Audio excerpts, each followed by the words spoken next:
Hi guys, welcome back to Rev-it. Today we are going to do a little feature on this amazing Range Rover Vogue Autobiography. As you can see from the size of it, it's absolutely massive.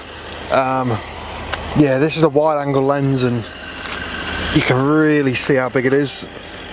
So we've had this in stock for a while now and I thought might as well do a little bit of a feature on it because really the description on an advert doesn't do it justice. So this is the long wheelbase Range Rover Autobiography. It's sat on these massive wheels. I'm not too sure exactly the size of them, might be 23s. Let's have a look at the tyre size. Yeah, 23s, 285, 35, 23 tyres. Absolutely monstrous.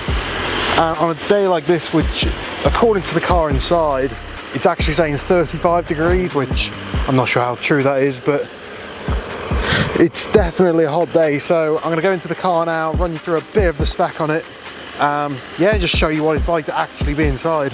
So as I'm about to get in, a little feature on the doors. So as you can see, these doors are absolutely massive, and something that's quite nice about them is soft close. Whether it's a bit gimmicky, I don't know, that's not for me to decide, but I like it, and it just adds that little bit of premium when you want a car like this. So on the inside, as you can see, it's got this lovely cream, I don't know what you call it, cream perforated leather seats with the two-tone steering wheel with the black leather, the cream centre, also the wood top half. So it's also got the full digital dashboard, which everyone loves these days.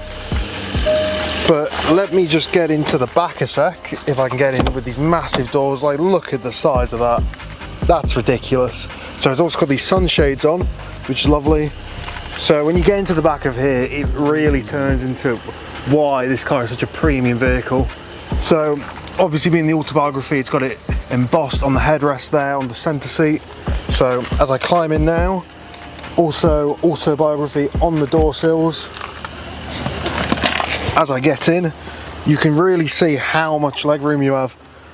So my seating position in the front is where I drive to sit, or where I'd sit to drive rather. I'm 6'2", so it's not close at all, but you can see how much room I have here. If my camera chooses to focus anytime soon, that'd be great, but you can really see how big it is back here.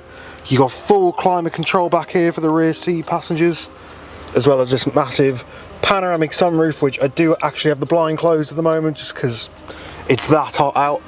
Also these TVs, I'm not too sure how they work, but so if I show you a bit more on the roof, so it's a full suede or Alcantara headliner, which is just lovely to feel. Also has vents all the way around. As I said before, the rear sunshades, the Meridian sound. Lovely storage bucket here. I mean, if you want one car which does everything, I don't know why you'd ever look further than a Range Rover Autobiography. And as you may have just seen there, I just pulled the centre headrest down, I suppose you'd call it, to reveal two cup holders. I'm not sure what's in there, can't really work that one out. Oh, there we go. More storage. Like, the quality of these seats are phenomenal.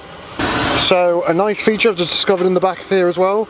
So obviously front seat is the driver's seat, but let's say you're using this as a chauffeur car. You can adjust the rear passenger seat, or the passenger seat from the rear I should say, to move it back and forward. So if that much room wasn't enough, you could have even more. Yeah, it's a really nice place to be back here. You can see the quality on these headrests back here, they're really plush. Wow, look at that. So heated and cooled seats, like I said, which on a day like this is really nice. Personally, I've never been in a car with cooled seats. Obviously my car has heated seats, but the cooled seats just add another dynamic to it. I'm going to get into the front now. Sadly I have to get back into the front as I'm by myself, and I'll show you a bit around the infotainment, dashboard and just the driver zone. Getting into the driver's seat now, you can see all the adjustments you get on the driver's seat. I believe the passenger seat has the identical on that side. Personally, I don't know what all this does. I'm sure I could sit here for hours adjusting the backrest, the headrest, seating position, but there's only so many hours in a day and I can't be spending all my time doing that. So, like in the back, autobiography on the side steps, and I'll just climb up here.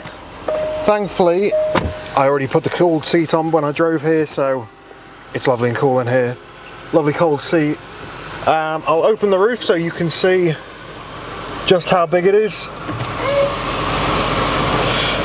So obviously the inner sunshade moving back at the same time. I have to mess with this for a bit. Give me 2 seconds, guys. So obviously it's full panoramic all the way into the back, but obviously the front bit only opens. So in terms of the infotainment, all of it's controlled through these buttons here, this like little console panel, as well as this main screen here. All the climate control and all the seating can be done through these little switches here. If it will show the temperatures, got all of that there. And then if you want to do the seats, you press this button, and if my camera chooses to look at the screen, you can choose the cooled seats. They've got massage seats as well. It really does show how well spec this car is.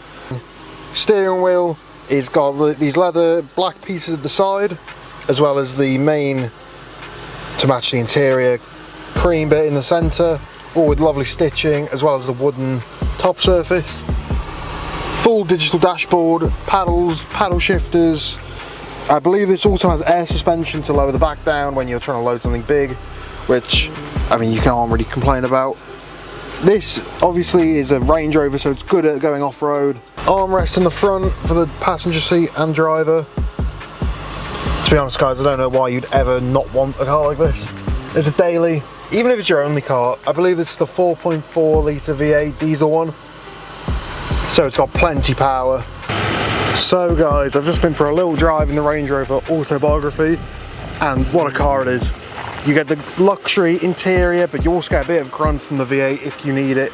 But the ride quality is amazing in it. Even though it's got these massive wheels on it with these quite low profile tyres, compared to my car, which is the lowered 330D BMW, the ride can't even be compared.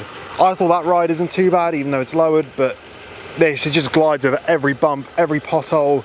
Obviously, I'm used to trying to avoid little bumps in the road just so it doesn't break my back, but this, you could just drive over everything and you wouldn't even notice, to be honest. Air suspension, I believe, it all round, so it really does feel like you're driving on a cloud. You do feel how big it is, because it's no secret this is a massive car to drive, so you've got to be a little careful about that, but I'm a good driver, so no issue for me. So I've driven 4x4s before in the past, and this doesn't even compare to them. This is so much higher, nice to drive.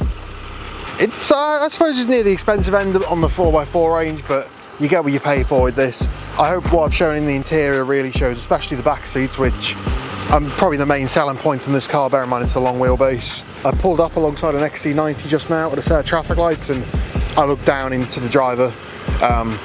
Didn't make eye contact, thankfully, but yeah, you're so high up, even compared to other cars on the road. So yeah, guys, I think I'll wrap up the video now. As you can probably tell, I really like this car, and it's currently still for sale on our website, revitupuk.com, as well as on our Facebook, Revitup, as well as our Instagram. If you want to see any more content on any of the cars we have in stock, please let us know down in the comments, or send us a message on Facebook or Instagram. Even send us an email if you're interested in the car. So yeah, guys, make sure you're following us on Facebook, Instagram, TikTok, and subscribe to us on YouTube with the notification bell on, so that make sure you get notified whenever we upload a video. My name's Sam, and thank you for watching.